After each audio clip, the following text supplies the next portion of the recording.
Good afternoon, everyone, to those of you here in the room and those of you joining us online to today's event, Tax Transparency on the Eve of Public CbC and CSRD Reporting. My name is Dave Keating. I'm a journalist based here in Brussels, coming at you live from the Euractiv studios in the heart of the EU quarter. Now, with the EU public country-by-country reporting and the CSRD Directive having entered into force this year, tax transparency is going to become very much a reality within the EU legal reporting framework.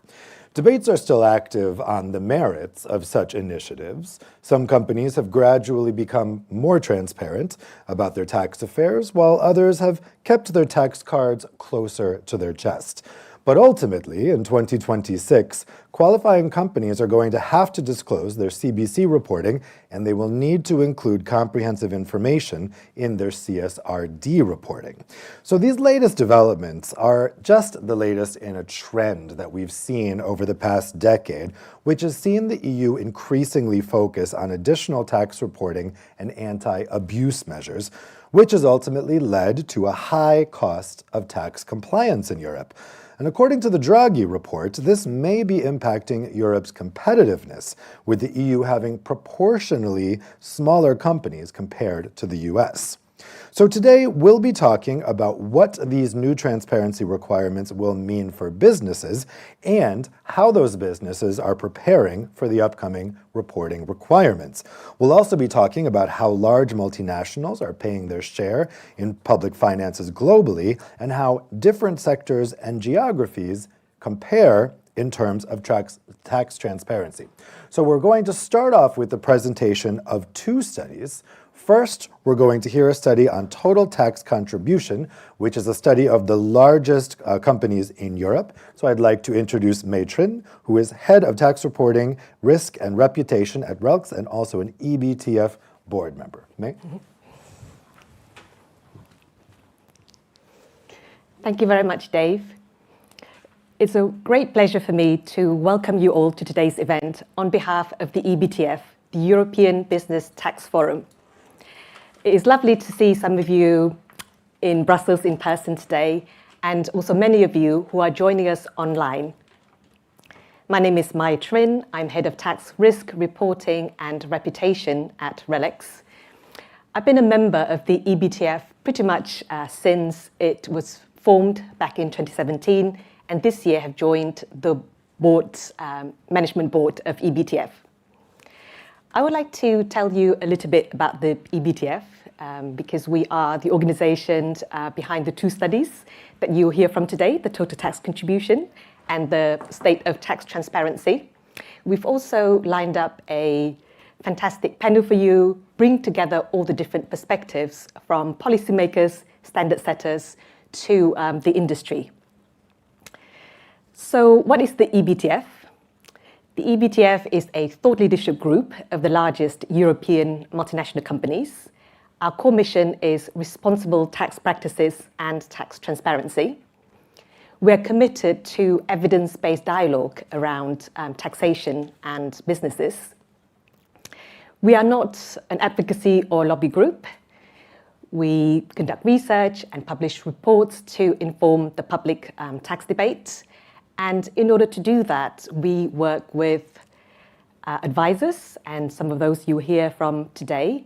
We also work with academic institutions, such as the University of Amsterdam and the University of St. Gallen on topics such as sustainability and communications. Earlier this year, we collaborate with other organizations, such as the B Team and the Executive Tax Councils, and together we released a paper on best practices for good tax governance. We welcome interest from other organizations who may consider joining the EBTF, and you might ask what are the benefits of joining our organization. For me, over the last few years, it's been great to work alongside other European multinational companies on a journey towards greater tax transparency and together raising the bar in the public tax debate. It's also a great networking opportunity where we get to meet other people, share experiences, and learn from each other and get inspired. And I very much hope that that is one of the things that we'll achieve with the event today. If you would like to know more about the EBTF, we'll be delighted to speak to you further. If you are in Brussels today, you can also check our website at ebtfforum.org, where all the details will be provided. Now, before the presentation of the report, I would like to set out a bit of the context of the next report that I'm going to present. So, within the external environment, we're living in a world that is grappling with significant challenges over the last few years of the COVID-19 pandemic, high inflation, cost of living crisis, and the climate change. It is therefore crucial to find the right balance of taxation to support economic development and welfare. In the tax world, a number of companies are also navigating the more complex landscape of new reporting requirements from the implementation of Pillar 2, the public country-by-country reporting, and the Corporate Sustainability Reporting Directive. So I'm therefore very pleased to present to you the 6th study of the total tax contribution of the largest companies headquartered in Europe. The report aims to provide a comprehensive and fact-based data, shine a light on the multinational companies, the taxes they contribute, and the role that they play in society. What is total tax contribution in a nutshell? It refers to the 5 P's of taxes. So you've got profit taxes, people taxes, product taxes, property taxes, and planet taxes. We invite companies who are headquartered in Europe by revenue and market capitalization. And when we first started, about 6 years ago, we had 41 companies. The number has been steadily increasing over the last few years, and this year we've got a record 33 participants. I would like to take this opportunity to thank you, all the participants who have been supporting us and be part of the study. And I also like to thank PwC, who we've been working with for many years, right together from the start. They've been doing a tremendous amount of work in terms of collecting lots of data and provide some really useful insights analysis. And I'd like to go through some highlights of those with you today.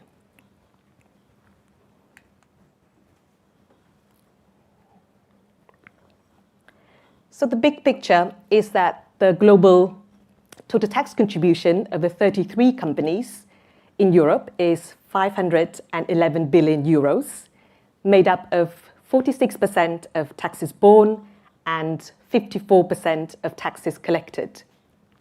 This is a large number, and to put it in the context, the total tax contribution is higher than the total tax receipts of Spain for 2022 and represents around 64 euros for every living person in the world. So this shows the remarkable financial performance as well as the role that the multinational companies play in economic development. Now, the scrutiny on taxes for a number of years have been on corporate income taxes. And what the study shows is that it provides a comprehensive picture of all of the taxes contributed. So for every euro of corporate income tax borne, there's also 89 pence of other business taxes borne and 222 pence of taxes collected. The companies in the study generate employment for 4.9 million people and pay average employment taxes per year of 21,500. So this shows the role of multinational companies in generating and create jobs. Now, I mentioned about the additional insights and analysis that we could get from this year's study. And if you've been following us over the last few years, you will note that hopefully there are even more insights and analysis that we can provide to you this year, because now we've got a larger pool of data across a number of years.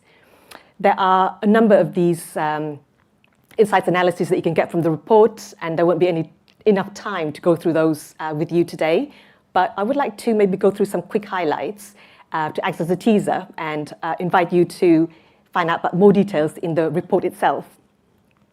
So this one shows the total tax contribution trends for European companies on a like-by-like basis from 2018 to 2023.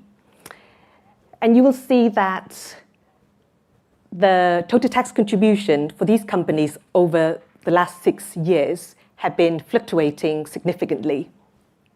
Firstly, you can see a drop of the total tax contribution in 2020 and 2021, and that is as expected because of the impact of the pandemic.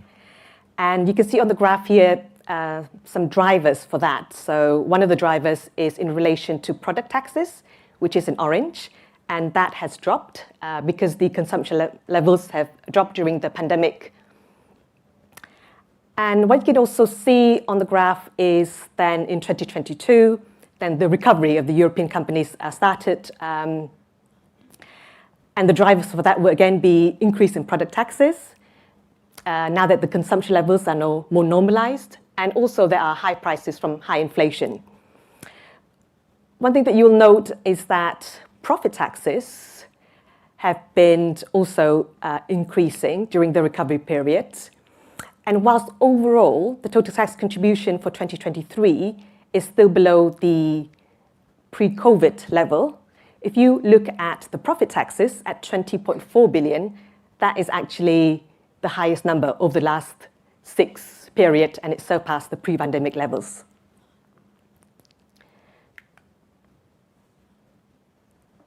This year, for the first time, we'll be able to also provide some insights of total tax contribution by industry.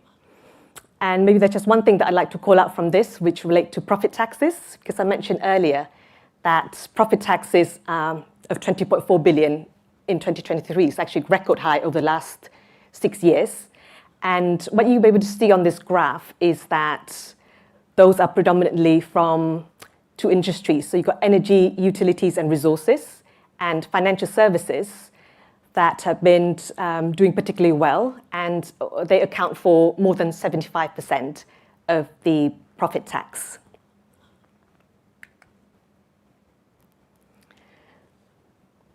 Another interesting insight that we got from the study is that different countries have got different policies and different mix of tax receipts. So what we're showing here is a profile of the taxes borne by 17 countries.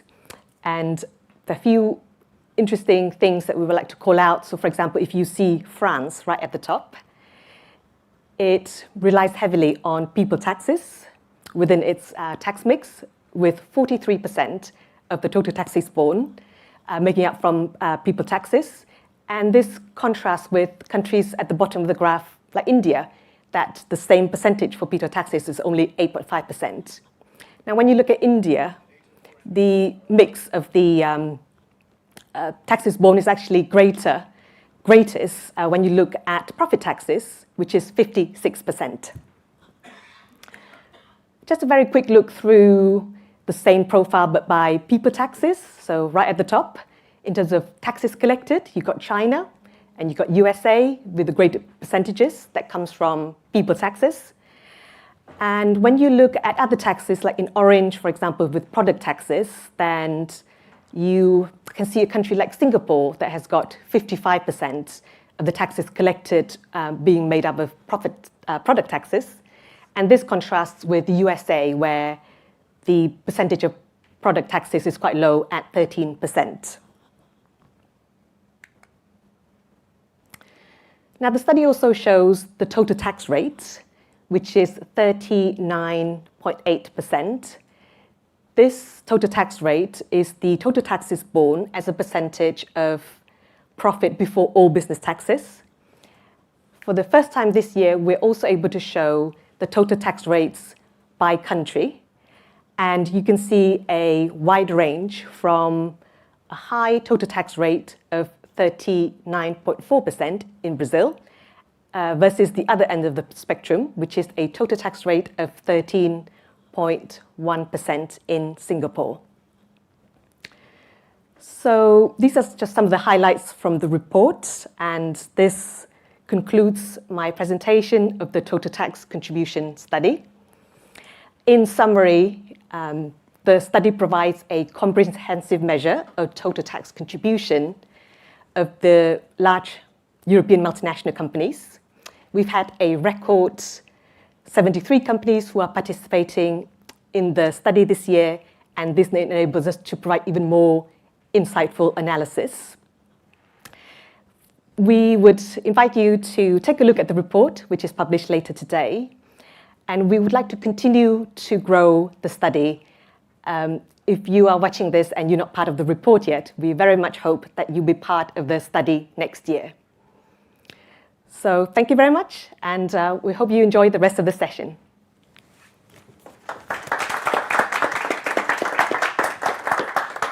Thanks very much, Mai, and we'll be talking more about the findings of the study in the panel discussion to follow.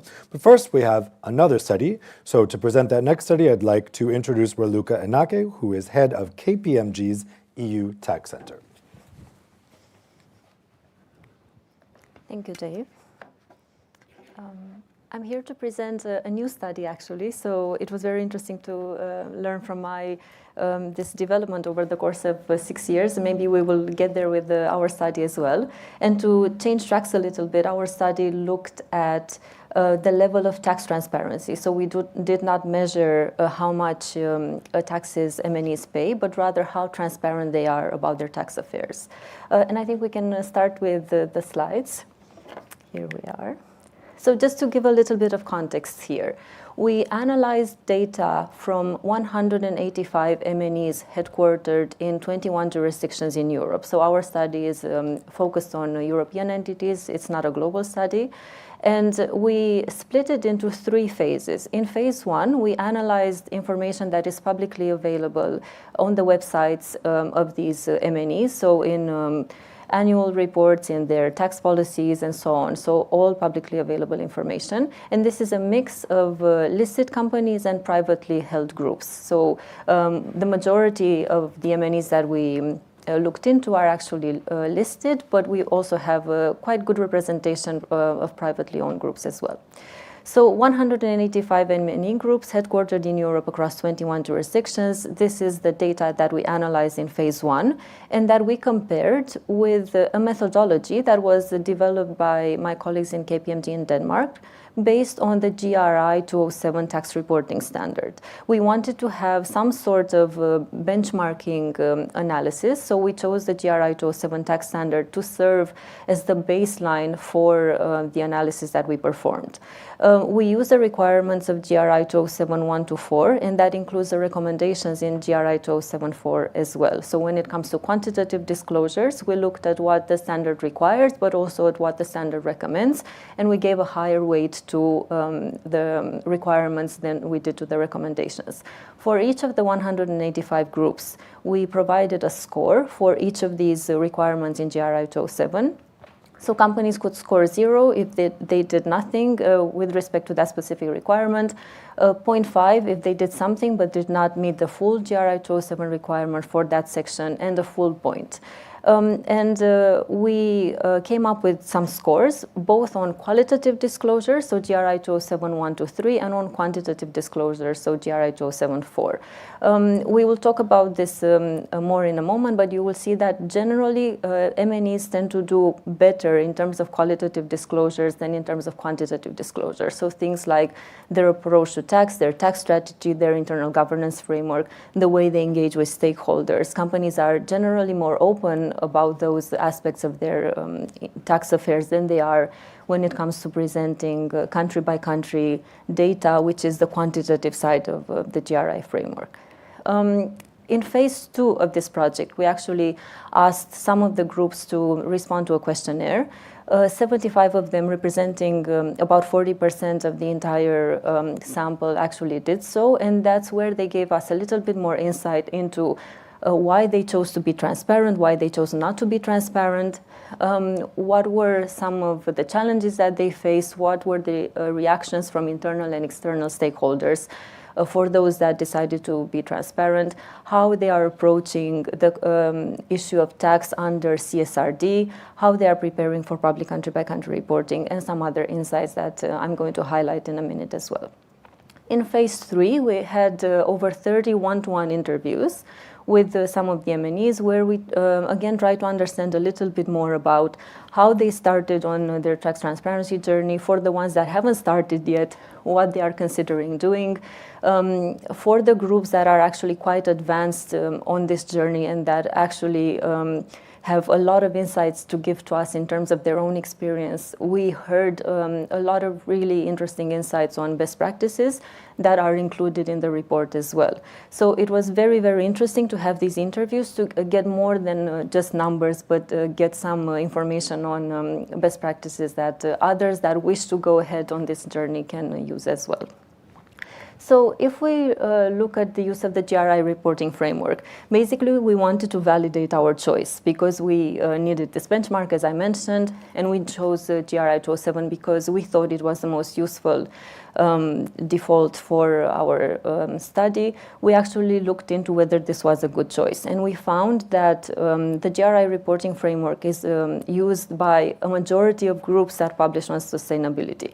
So only 21% of the groups in scope of our exercise make no reference to GRI at all, which validated for us that it was a good choice of reporting framework.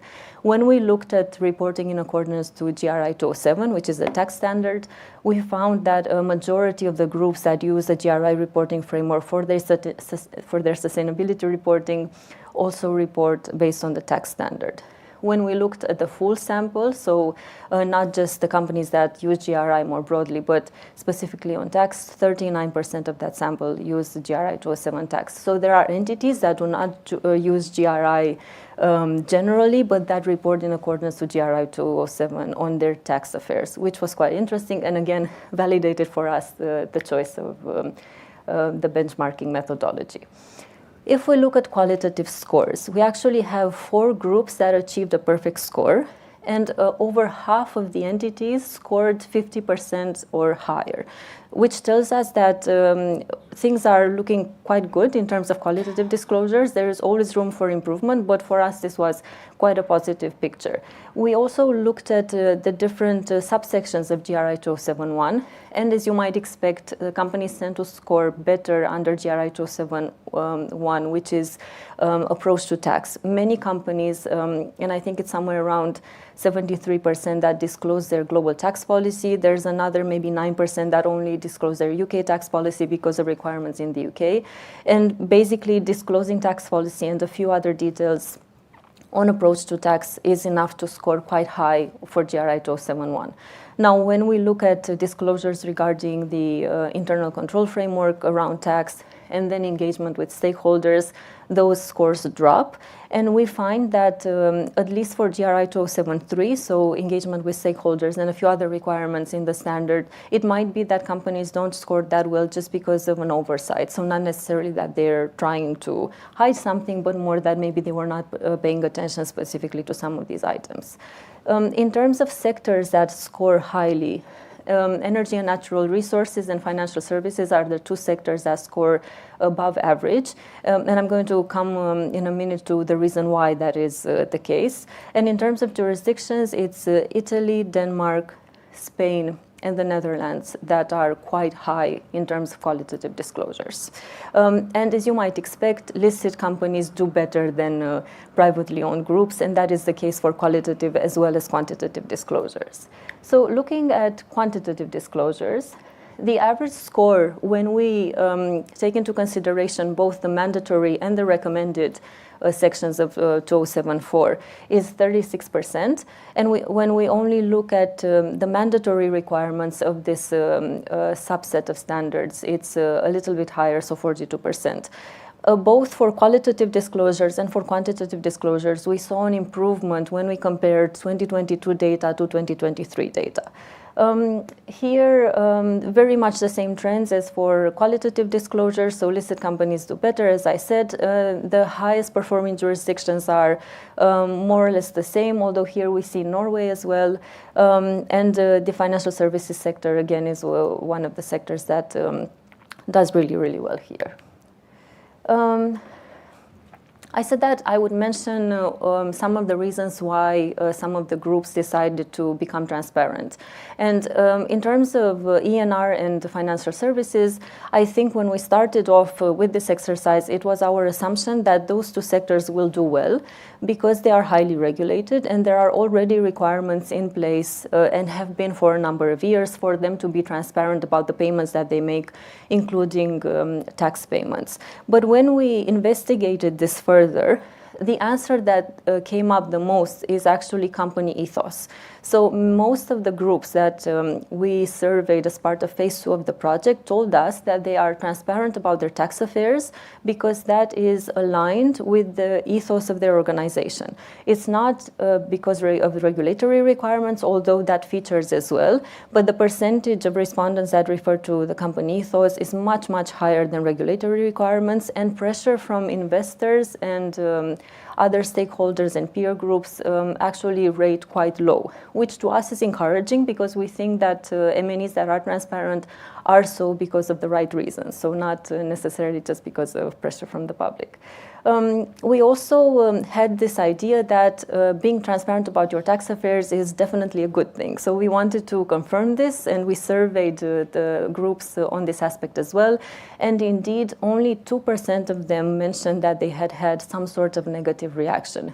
The vast majority of groups that are transparent about their tax affairs reported positive reactions from investors, positive reactions from internal and external stakeholders, an enhanced relationship with tax authorities, and so on. They also reported higher ESG ratings, which is obviously a very positive development. And they also mentioned that although maybe in the initial years when they published their tax transparency reports, there were quite a few questions from stakeholders, including tax authorities, those actually ironed out and almost came to a full stop over the years.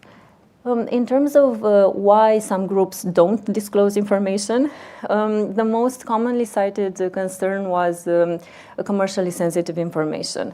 This is an interesting point that we discussed with many of the groups that brought this up, and we think that it's maybe not as big of an issue as some of the groups that currently disclose think, because it was not cited as an issue by the groups that are already disclosing comprehensively on tax.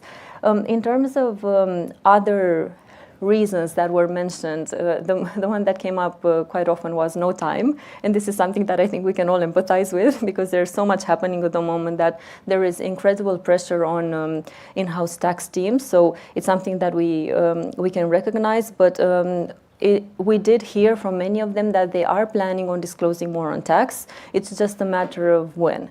Availability of data was also another concern, and many groups that are not currently disclosing are actually working on gathering that data, on making sure that it is accurate, on discussing the data internally with other departments. So many of the companies that we spoke to that do not disclose on tax yet are considering doing so in the future and are taking steps in that direction.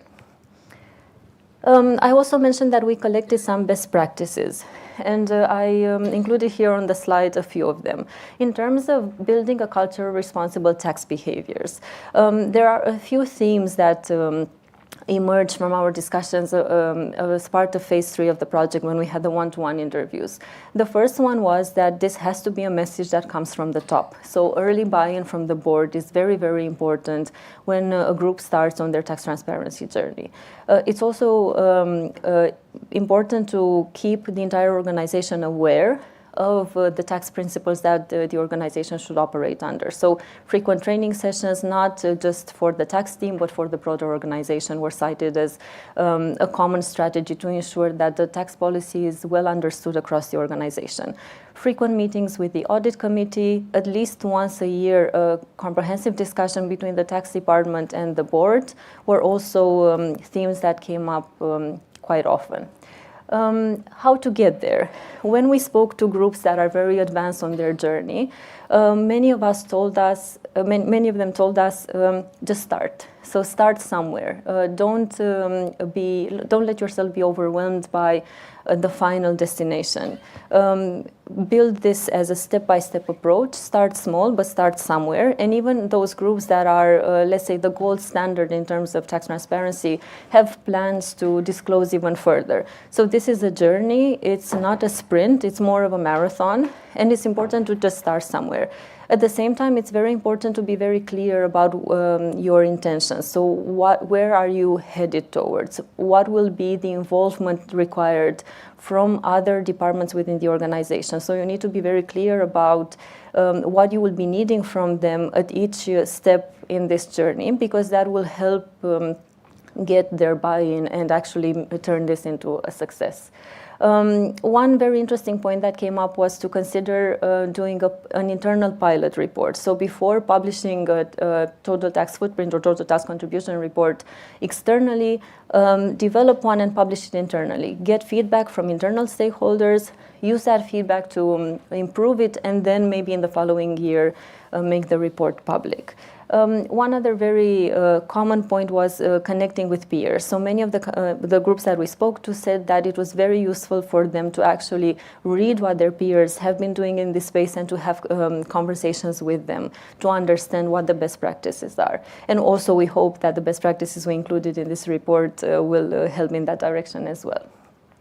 Exploring innovative uses for tax policy disclosures. We heard from a number of the groups that we spoke to that their tax transparency reports were actually a very, very good way for them to communicate with tax authorities. This was when they started doing business in a new market, for example, and they used the report in order to explain to the tax authorities in those jurisdictions about their approach to tax, but it also enhanced their relationship with the tax authorities in the jurisdictions where they were headquartered. So generally, although there is this concern that being transparent about groups' tax affairs can attract scrutiny from tax authorities, in practice, over the medium to long term, it does strengthen the relationship with tax authorities. We also heard that there were significant internal benefits, so employees of these organizations were actually had a good feeling about being part of an organization that is so transparent about their tax affairs and that actually pays such a high level of taxes. And also a very useful tool for investor relations and public relations teams. Whenever they get a question on tax, it's very easy to go to the tax transparency report and deliver a consistent message. Data hurdles is the last point here. I think I don't need to explain that to anyone. Gathering all the data is not easy, but as one of the groups that we spoke to mentioned, we now live in a world where a lot of data is needed for compliance with Pillar 2, and that actually helps with tax transparency reporting as well, because that data, or some of that data, is available because of Pillar 2 requirements. And tax under CSRD, I would like to close with that. In our minds, this is the future. Public country-by-country reporting is a really good step in that direction, and we think that tax transparency in the future is the future, and public country-by-country reporting is one of the biggest steps there. But we also think that over time, tax is going to play a very important role when it comes to sustainability reporting under the CSRD. And actually, 25% of the groups that are in scope of CSRD told us that tax is going to be material for them, and another 25% said that they were unsure. They were looking into it. Whereas 1/3 of the groups that already disclose comprehensively on tax said that tax is indeed material for them under CSRD. So this validates our assumption as well, and we do think that those percentages are going to grow over time.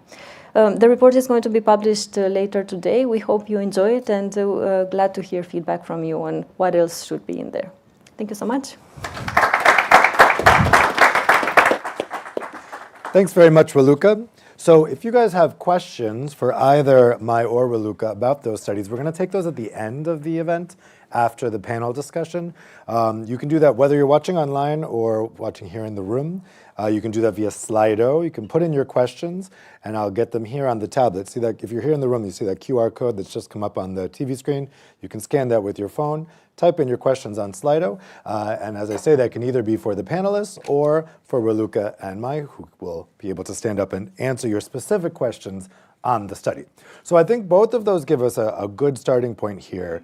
for the panel discussion, particularly, look, it was interesting, the positivity about transparency, that this gave people, both customers but also employees, a good feeling, to have a feeling that their company was being transparent about their taxes. So we'll dive into that a little more in the discussion. I'd like to welcome the panelists up here on the stage. Let me introduce you to them. We have Ross Hyde, who is head of tax operations at Nestle. We have Kitty van der Toren Jakma, who is tax policy director at PwC. And we have Ilko van der Enden, who is CEO of Accountancy Europe. And then joining us remotely, we have Pascal Tridico, who is an Italian MEP from the Left Group and also chair of the European Parliament's Subcommittee on Tax Matters. Welcome to all of you, both here in the room and remotely, Pascal. Pascal, let me start with a question for you, because as I mentioned, you are chairing this committee that's dealing with these issues.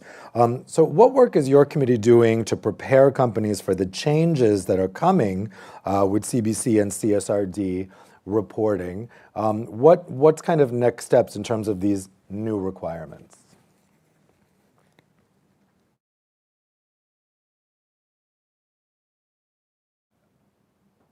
Pasquale, if you could unmute yourself. Sorry about that. So thank you. Good morning, everybody, and thank you for the invitation. I really appreciate the two reports presented by right now. So it is true, this committee has as well a very important objective, which is the pursuing simplification and transparency in tax matter.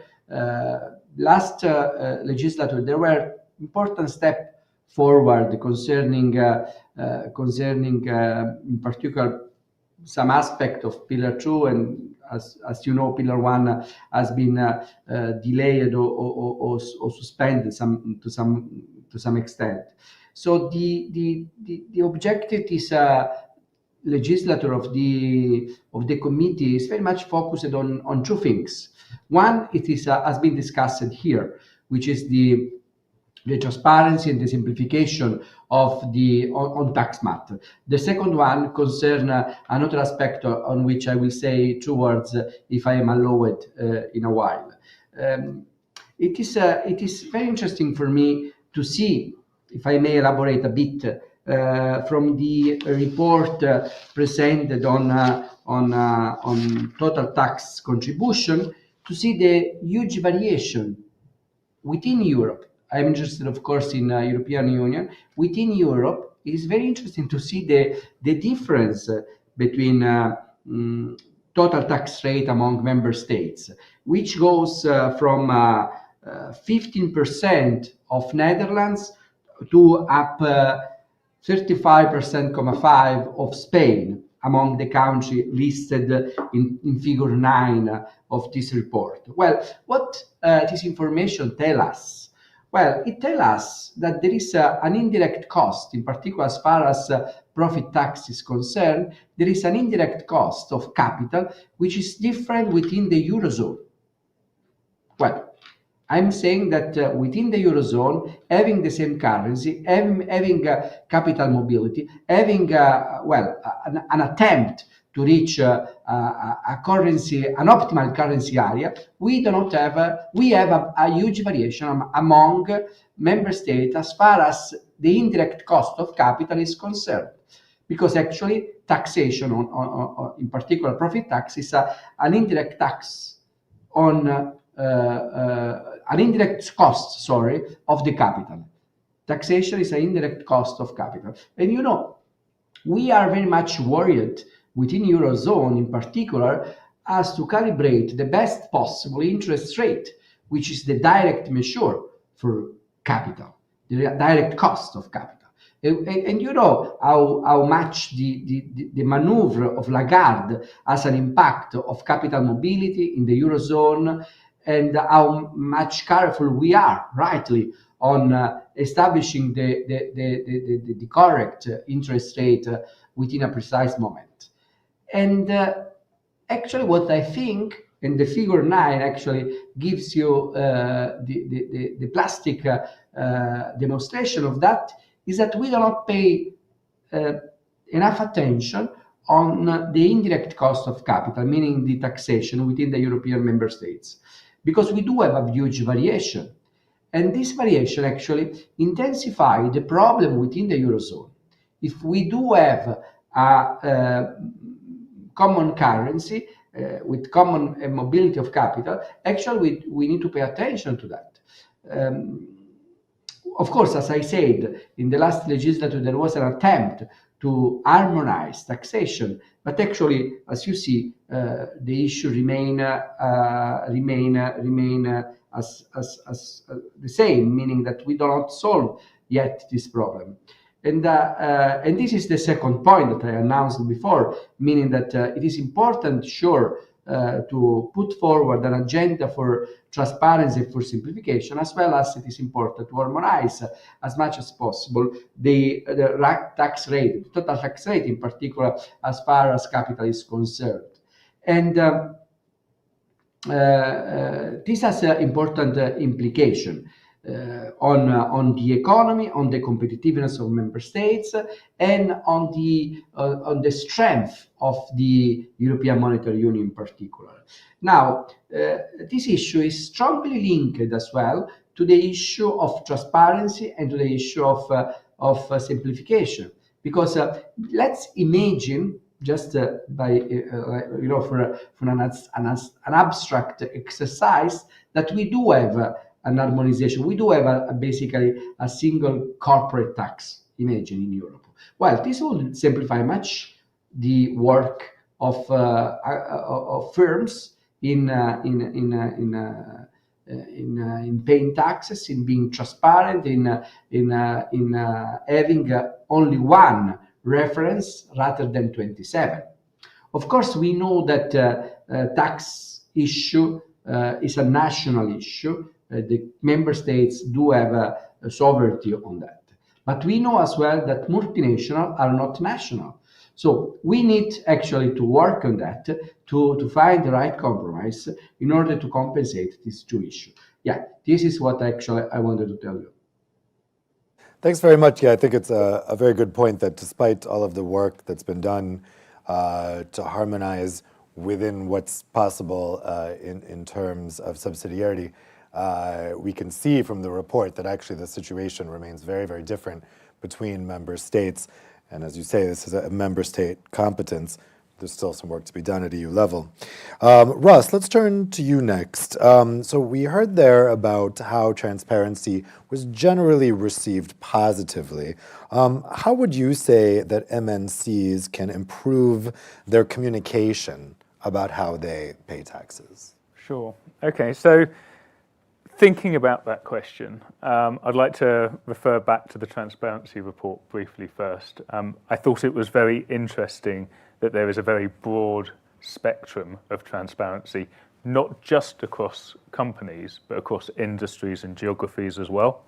So if you are an MNC looking to improve your communication, you need to accept and realize that's likely to be a journey for you, and it will look different for you than it may for other companies as well. I'd also like to think a little bit about the country-by-country reporting regulations that are coming in as well.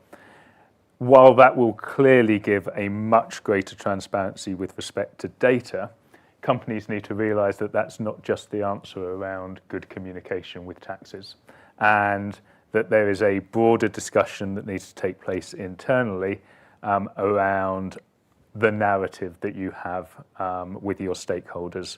And that may be around communicating your governance, your tax management, the way that you interact with internal and external stakeholders, the way that you interact with tax authorities as well.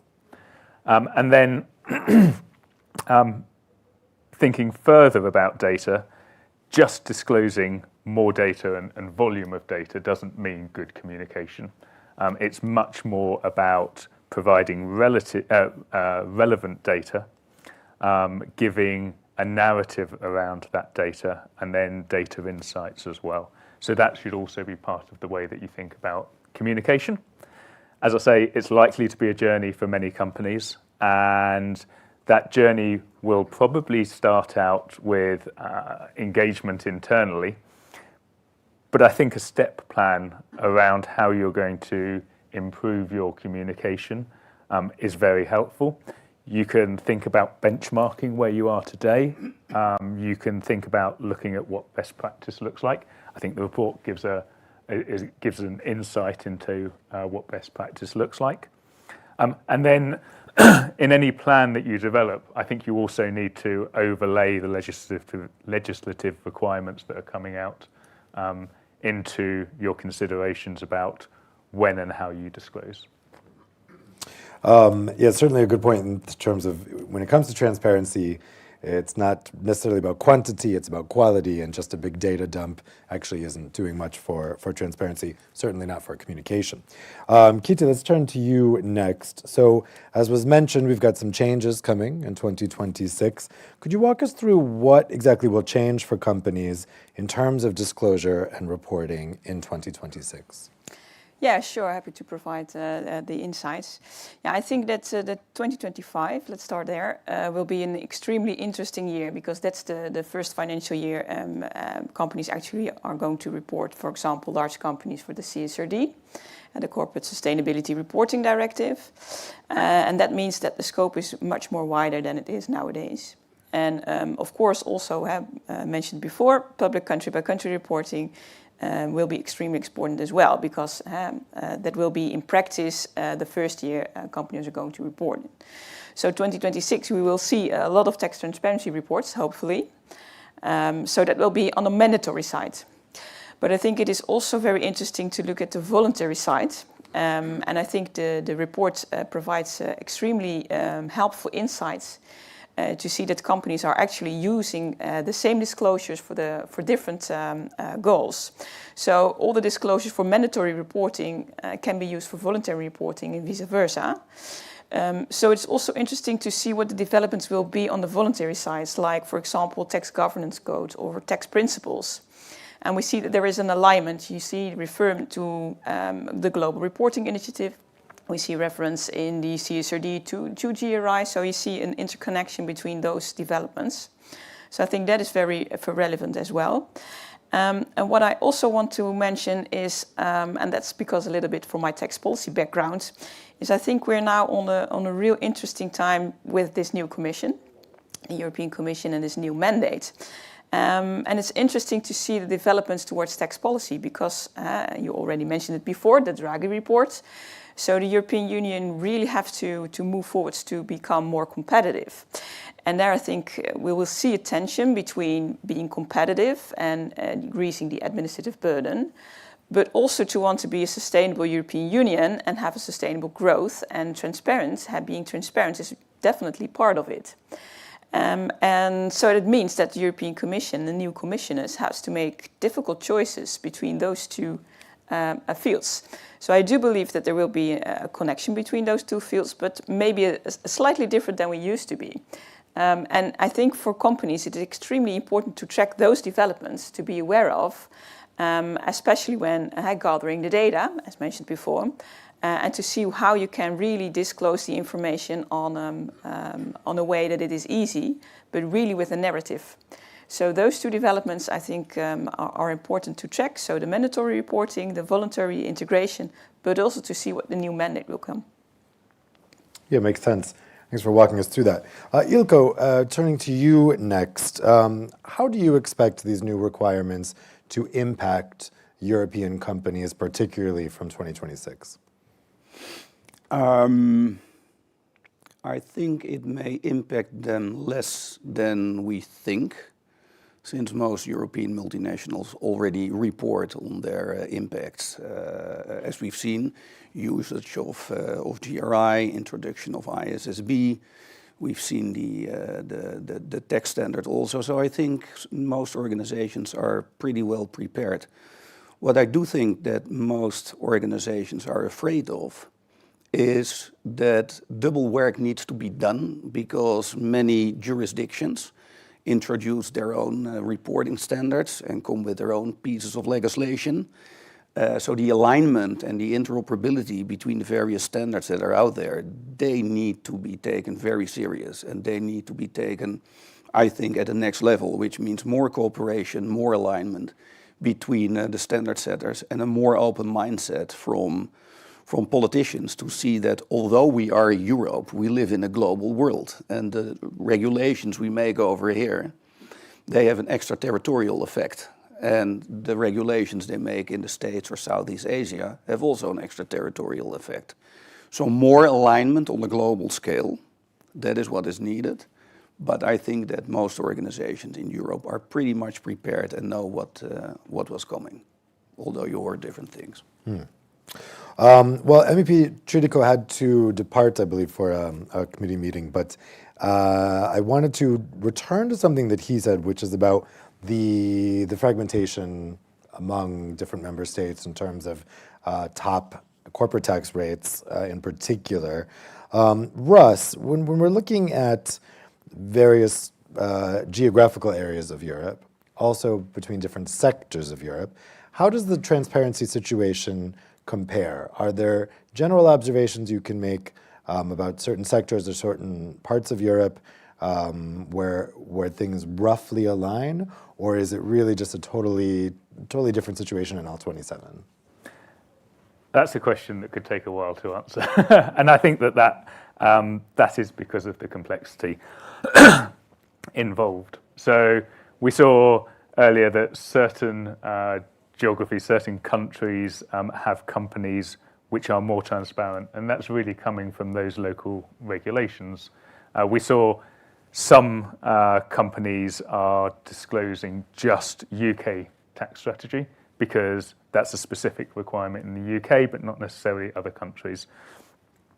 The general trend, however, seems to be that there is much more regulation and legislation that is covering multiple jurisdictions, as we're seeing with Pillar 2 or country-by-country reporting. That tends to be the trend. However, with individual countries implementing their rules and their own particular angle on certain areas they want to see greater transparency around, that's creating quite a fragmented and complex landscape for multinational companies to operate in. Keith, the same question for you. When we're looking at the different regimes around Europe, what can generally be observed in terms of how things are different? Yeah, I think it's a very relevant question, also referring back to the Draghi Report and especially the report we presented this today. What you really can see is that the taxation mix differs per sector and also per country. So if we take a look at future-proof tax systems, and we see that, for example, the people taxation, they rely a large on people taxes. And we do know that the European Union is heavily retirement, and we have an aging problem. So that's not a sustainable taxation mix. And of course, you can see difference between sectors and between member states of the European Union, but the core of the problem is the same. So yes, there are differences, but the core of the problem is the same. So that means that the solution should be a taxation mix, a shift towards another thing. And I think this report helps to give insights to this new mandate, European Commission, but also to think about, as a company itself, to have reflection and see what peers are doing, and to see also what it is different in other countries. So that means, for example, future-proof restructures, reorganizations. Those insights are very helpful, and I do believe that it's just impossible to have one taxation system in Europe. So I don't think the difference will always be there. But I think the report definitely gives insights to move forward to a sustainable taxation mix within the European Union, and that companies can report on it. So yeah. That's a little bit my observation of the report. Ilko, you mentioned that multinational companies they operate multinationally, obviously, and in your view, they're generally probably adhering to the the most stringent transparency rules generally across jurisdictions because they have to comply with the most stringent ones. When it comes to the level of taxation, does that pose a problem for multinational companies when you have such different tax rates within the 27 member states of the EU? Well, yes, because I think that member states have been competing with each other, of course, on tax rate in the good old days. That was still possible. I think it's not so much the rate, but the complexity of the legislation behind it. And when it comes to transparency, as was mentioned, I always say, behold of the user. Who is the user of that information? GRI 207, I was a co-writer of that standard, and before this job, 2 days ago, I was CEO of GRI, by the way. So I know a bit of the process of the design of that standard that was initiated by US institutional investors. So not by civil society, not by tax justice, it was investors that wanted that information. So what I see currently, and that's not entirely an answer to your question, but I will link it up, is the big risk we get out there for capital markets is that we have uncomparable data out there. That is why we need to streamline the information flows and the information flows into capital markets and into society.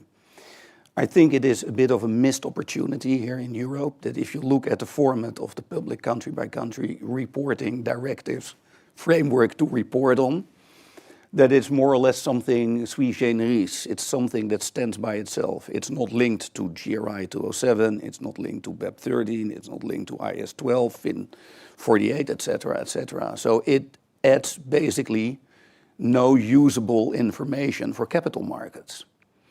So what I would say, if before we start discussing one single rate through Europe and you have this pillar thing and 15%, that we first go back to the drawing table and have a look at the current European reporting format and the most widely used reporting format in the world, which is 207.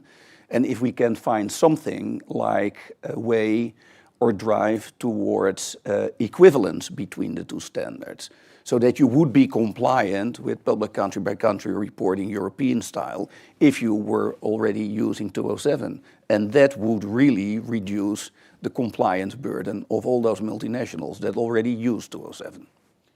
Sorry, to interrupt.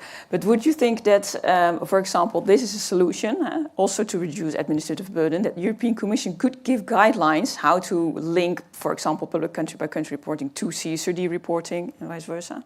Yes. I think that would be very helpful. Yeah, I agree. To give. If there's anyone from the Commission in the room, let's see if they are. Yeah, no, just give some input or ideas.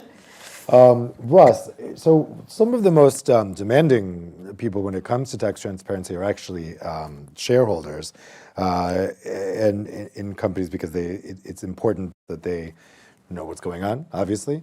And you have a variety of stakeholders to which transparency is important for when a company is dealing with various stakeholders. Will the new requirements be enough to inform those stakeholders adequately, or is it really going to represent a base in terms of what people might be expecting? I think that's a great question, and I think it's one that's at the core of how we communicate effectively with our stakeholders, and we understand what our stakeholders are actually looking to see. There needs to be a balance between, as we said earlier, providing sufficient information and sufficient volume of information so that certain stakeholders can have comfort that companies are acting in a responsible manner with respect to tax. Equally, we need to provide a balancing narrative so that people can understand actually what we are contributing as MNCs with respect to the communities and the economies that we're operating in. That's actually why I think the TTC report, the Total Tax Contribution report, is so enlightening, as while we may see differences in headline corporation tax rate across Europe, you can see that that doesn't necessarily correspond to the total tax contribution that companies are making to those economies. There is no simple answer as to how we can best inform our stakeholders, but I do think it forms multiple elements, both the new legislative requirements, but also the narrative that leading companies are making with respect to the way they communicate about tax transparency. Kichi, do you think that stakeholders are going to want more than what's required with these regulations? Yeah, I do think so, because that's already the case. So stakeholders are going to ask more information. Not only they want exactly the narrative, the story behind all the figures and numbers. And I think it will differ per country, per sector, and it will develop. So what is nowadays very important will be more less relevant in a couple of years, could be the case. I think the role of tax incentives influencing your ETR or other things will get extremely important. As we see now, the elections in the US with the Trump policy, what we'll do. So incentives and boosting these investments within the European Union are extremely important, but will influence also your tax policy and how you're going to do that. So it was interesting to see in the report that actually, I think it was 43% of the companies are actually thinking about providing more additional information, and tax incentive was one of that aspects. So I think there will be a boost from stakeholders to provide more information than only the mandatory requirements, and it will differ. Ilko, given that stakeholders are probably going to want more than what the base regulation prescribes, how is it that companies can communicate the fact that they are going beyond the basic requirements of regulation? Well, that is basically to show and make sure that the mandatory regulations are followed, and you can indicate and show that on top of that you provide more information. And most organizations that I have dealt with over the past already give more information than legally required, especially in the public domain, since many investors are really keen on certain pieces of information. But also the rating agencies. Do not underestimate the strength and the power rating agencies have on businesses with their formats and grids and rankings. They can put you in a certain position that you need to provide more information. I've come across a couple of organizations that say that they spend, in fact, more time on providing information to rating agencies than they spend on time on actually mandatory reporting according to local regulations. So there is an entire infrastructure around reporting that goes beyond that what is mandatory. And I think that some of us may underestimate the strain that can also put on businesses, and that, again, better alignment on what is required versus what is really necessary should something to be taken very serious, especially now with the Draghi Report and with the deburdening program. So we're going to reduce the compliance burden of multinationals by 25%. But 25% of what? We don't know. And over what period? What does it mean? So I think we will see some very interesting debates in the near future on this topic. Would you expect in the upcoming industrial competitiveness report that President von der Leyen says she's going to put forward in the first 100 days, would you expect to see this fleshed out a little bit there? They have to. They have to in order not to lose credibility to the wider public. It's quite a statement, 25%, 35%. And also looking what's in that report, you can see some things. So Draghi says we need 800 billion in order to make the transition happen and remain competitive and deburdening. So there's one tool that is, of course, taxation. And remarkably, well, a nice move is that the sustainable transformation and tax portfolios have been put under one umbrella of Commissioner Hoekstra, so tax and transformation. So that means, I guess, more environmental taxes and stuff like that. But you can't solve it all by more tax. We're already overtaxed. So you need to make sure that you have a unified capital market system in Europe to attract more investments, and also trying to unlock the tremendous amount of savings European citizens have that they do not invest in capital markets and transformation, like, for example, they do in the US. And here, what do we see? There are already some ideas to stimulate public investments through tax incentives. So you will see a lot of changes in the field of tax and also in the field of transparency. So what I advise my former colleagues is also to give special attention, and excellent report, both of you, thank you, to environmental taxes as a topic to report on. And as I said in my old days when I was a colleague of yours, aggressive tax planning to save the world. So the less environmental taxes you pay, the greener you produce, apparently. So if you can show a grid on a per country basis where you start to produce less carbon taxes, greenhouse gas, etc., apparently the greener you produce, and very simple benchmark to make. Just an idea. On that note, let's talk about sustainability a bit before I open up the floor to questions from the audience. Again, you can put in your questions on Slido and I'll get them here on my tablet. Russ, what is the link between tax and sustainability when it comes to environmental taxes or in other areas? So as a tax professional, when you mention that, my first reaction actually is to think about environmental taxes when we talk about sustainability.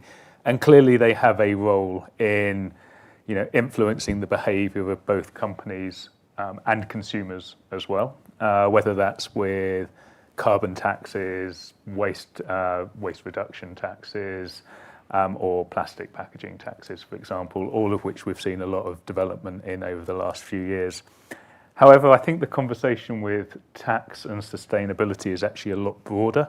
And if we think about some developing economies in particular, tax has a huge role in reducing inequality, supporting the construction of infrastructure, and the growth and reduction of the growth in economies and the reduction in poverty, which directly impacts both the environment and the sustainability of those economies.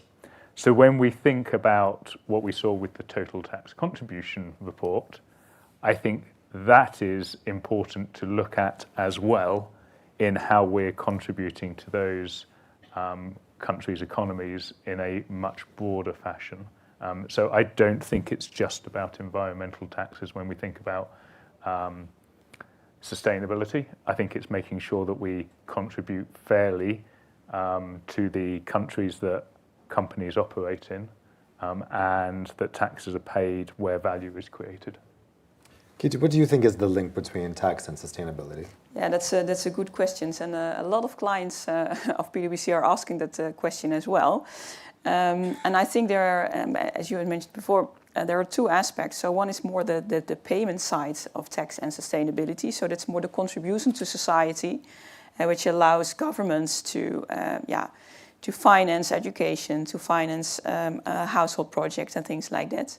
And there is also another aspect, and that's more the behavioral aspect of companies itself. It's the attitude towards tax planning and how they deal with tax risk management. And how they report on it. So how transparent are you as a company when it comes to taxation elements for your company itself? So those two aspects are linked for me as to sustainability. And then again, you have also had the mandatory legislation, and there sometimes it's not hard. It's very, very hard to see the link between sustainability and tax.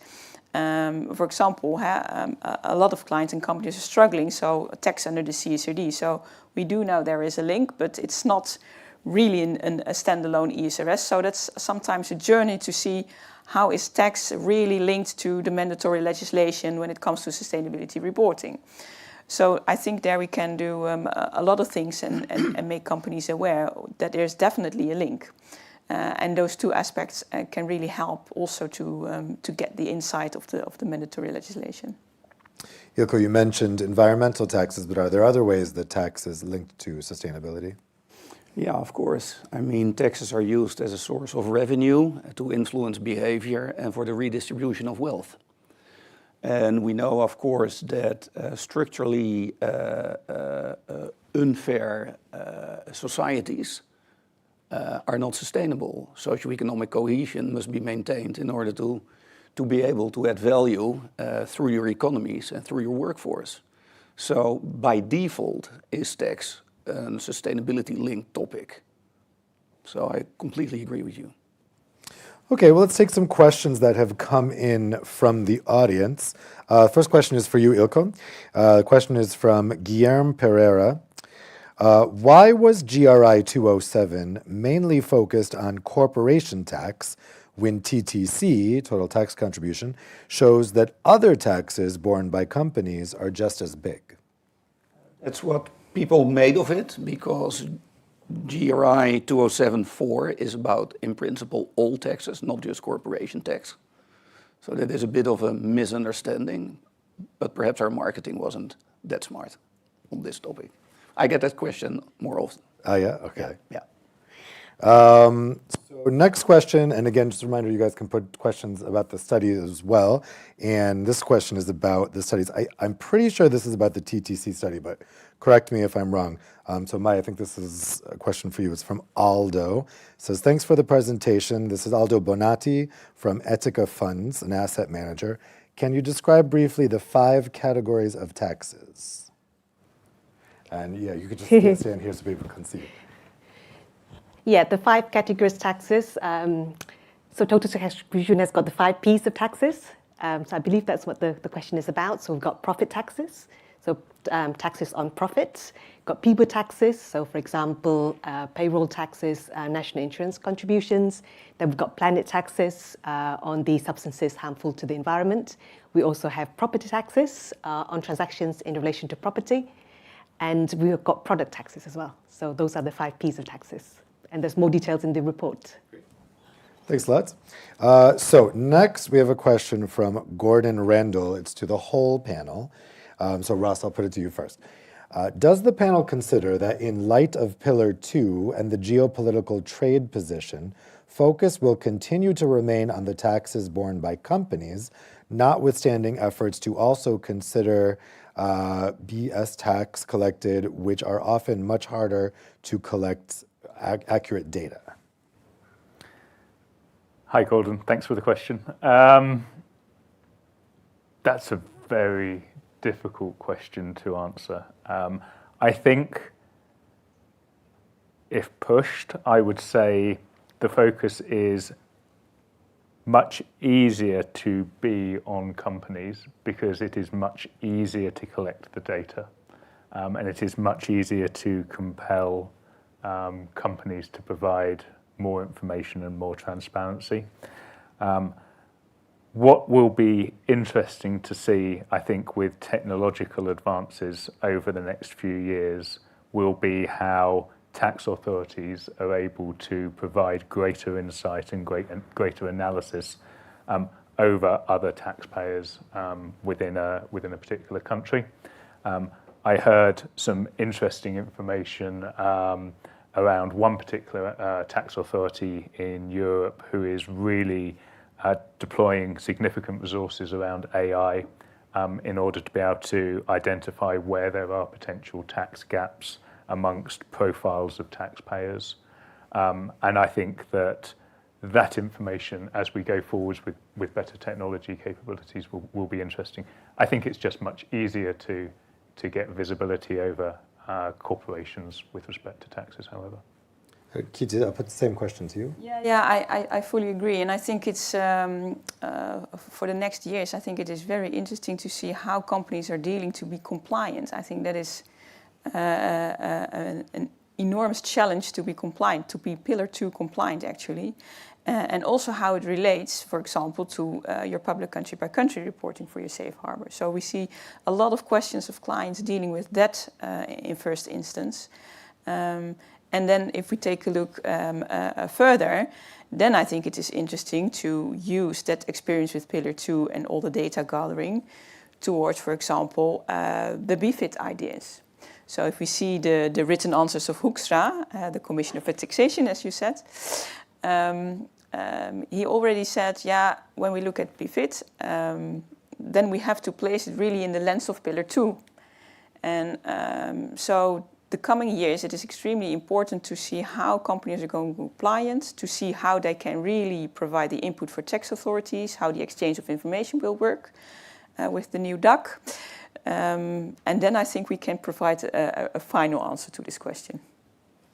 Ilko, would you agree? Yes. Yes. Nothing to add. Okay, good. Okay, let's go to the next question then. That question is from Bernard van Gervink. Ross, I'll start with you again, because it's through the whole panel. What would you see as a next step in disclosures on tax beyond what is already included in GRI 207? In other words, if companies are fully compliant with GRI 207, have they reached a level of full transparency on tax, or is there more to do, more to come? So,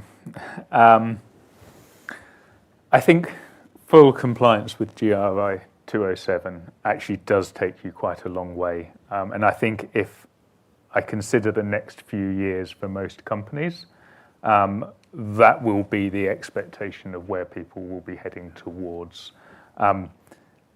Does that provide all of the information that all stakeholders require?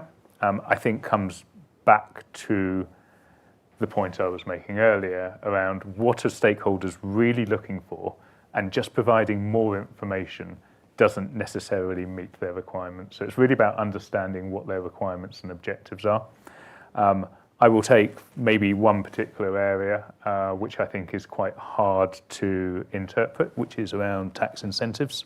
And I know from talking with peers, this is an area that many organisations struggle with, because tax incentives as such cover a whole spectrum of topics, whether that's actually the headline tax rate of a jurisdiction, which could be considered a tax incentive, all the way through to incentives around employing people or taking environmental initiatives.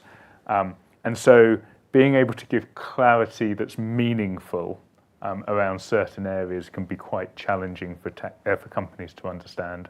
So I think the focus will be absolutely around, moving towards meeting particular standards, but actually understanding what stakeholders are looking for and having a much more in-depth engagement with those stakeholders in order to deliver what they're looking for.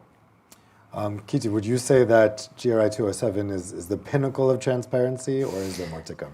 No, I think there's more to come. And I think I expect that stakeholders will ask more the role of taxation really within the value creation model of companies. I think you now see really reinvention of business models, and under sustainability reporting, companies are obliged to report on the business model and how they create value. But I think that's the role taxation plays within that value creation model is not there yet. So you do see companies actually provide some insights in value creation models. You see a visual, you see the input and the output, and sometimes you see as an output, see the tax contribution. That's a little bit what I said before, the payment side, so really the contribution to society. But the input side, and that's linked a little bit to tax incentive, for example, you can't see it. You can't read the story in that part of taxation. So I do expect that also pushing for sustainability reporting, that the role taxation plays within that value creation model will become important for companies to report on. And Ilko, but same question to you.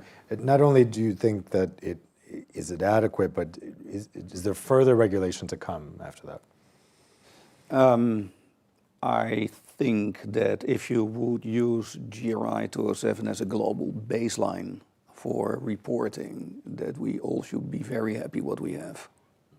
And then get used to that one for the next 10 years, and then see further. Be careful what you wish for. I am absolutely in favor of transparency, but if you would add more tax data on 207 than businesses currently report, it will be very difficult to absorb it all. Become overwhelming. Yeah. Let's close out the discussion by talking about competitiveness. So the Draghi Report has come up several times. It is, I think, the big umbrella thing that's hanging over all EU policy at the moment, particularly as we wait for President von der Leyen to come out with this clean industrial deal strategy. Let's talk a bit about the link between taxation and competitiveness. So we had in the Draghi Report concerns raised in a number of areas about Europe's lack of competitiveness, and taxation was one of the things mentioned. So Ross, what do you think is the link between taxation and competitiveness? And if you were talking to a policymaker about what differences could be made, both at EU and at national level, that would help with this competitivity issue, that would help European businesses be more competitive, what would you recommend? So this topic is much wider than just headline tax rates, or even the different taxes that might be implemented within a jurisdiction. This topic is really around the compliance burden that is being placed on multinational companies. So if we look within the whole landscape of Europe, we see quite a divergence amongst both tax rates, but actually the way that the tax base is calculated, the rules and regulations with respect to both calculating taxes but also reporting. And that makes quite a challenging environment for any organisation to be able to ensure that they are meeting all of those compliance requirements. And it feels like as we move towards additional taxes, for example, around sustainability, the expectation is just that companies need to comply with those. So we're in an environment where you have a large overhead just to monitor how you are compliant, and then you have a further compliance overhead with the actual reporting itself. So I think the more that can be done to harmonise rules, but also to simplify the actual compliance itself would be welcomed by most organisations. Kitty, what would you recommend in terms of how taxation could help competitiveness? Yeah, that's an interesting question. I think we should be aware that competitiveness is extremely important now in the European Union, but it means that we have to make an investment now to be more profitable in the future. So have people think, okay, then we're going to lower taxes and companies will enjoy those lower taxes and make more profits. But that's not doable because we do have a lot of things we have to finance. The aging, the recovery of COVID, the decarbonization, sustainability things. We definitely need taxes to fund all those goals. So it's not very easy to just do lower taxation, then it comes at a happy end and we be competitive again. So that means that you really make the companies more profitable and to give them the ability to make the profit. So lower administrative burden, but also to invest in those companies with tax incentives or other things. And that means, and when it comes to taxation, that if we want to do that as a European Union, then we have to do it as a community. And that means that member states are maybe have the discussion about sovereignty of taxation. So I expect a lot of difficult debates also in this field. So how are we going to put taxation in the light of competitiveness? That means that you have tough decisions to maybe do it as a European Union together and give up some sovereignty in this field. But it's extremely hard. So I think it's interesting times, but we should be aware that we do have to make an investment nowadays to be more competitive in the future. Yeah, that could be a very interesting discussion in the context of treaty change discussions, if they happen. Well, that's are your words. But I think the debates were tough but interesting, and we need those debates. Ilko, what would you tell a policymaker in terms of how taxation could make Europe more competitive? easy to comply at low cost, showing visible value add. So make the rules simpler. So I agree with you, you don't need to lower the rates. Make it simpler, make it easier to comply, and come with an audit methodology by tax administrations that is mutually acceptable, so that the admin burden of being compliant and being audited can be reduced. It can be done. It can be far simpler than we currently have, and we can reduce that burden without really hurting the revenues from states, and still make business and people very happy in an easier to comply system. So it can be done. Well, let's finish with one last question from the audience. It's addressed to everybody, so I'll let whoever would like to answer it can answer it. The question is from Samuela Angelucci from Deloitte. Can the compliance cooperative programs be considered as a first step towards transparency, together with all the reports that a company can provide? So can those compliance cooperative programs be considered as a first step? Who would like to take that? I'll take a first stab at it. I see the purpose behind cooperative compliance regimes more around reduction of the audit burden that is involved, in fact, very much to your point just now. And in order to give you, as a company, certainty around taxation. Certainty around taxation is really important. In conjunction with reducing the compliance burden. So I don't think I see a direct link between transparency and cooperative compliance regimes, but I do think cooperative compliance regimes are very important in reducing that burden on companies through compliance and audit. Would you guys agree with that assessment? Yeah, I believe that it was the Dutch tax administration, but correct me if I'm wrong, that had a publication on their cooperative compliance model whereby they said that using GRI 207 is in fact an asset in that model. Or something like that. Yeah, at least the Dutch authorities look at tax strategy and approach to tax. So that's the first requirement of GRI. So that's always helpful in a cooperative relationship towards the tax authorities. Well, we'll close out the conversation there. Really interesting insights. I think, in particular, as you mentioned, these are very interesting times. We're at an interesting shift now with the new term beginning 2 days ago, and this big focus on competitiveness. I think it's a new opportunity to look again at pieces of legislation, see what's working, see what's not working. It's a time, I think, when lawmakers are particularly open to making some changes, so it's a good time to be having these discussions. So how about a round of applause for our panelists for some great insights. Thanks so much for being here with us today. Thank you at home for watching, and thank you for you here in the room for being with us this afternoon.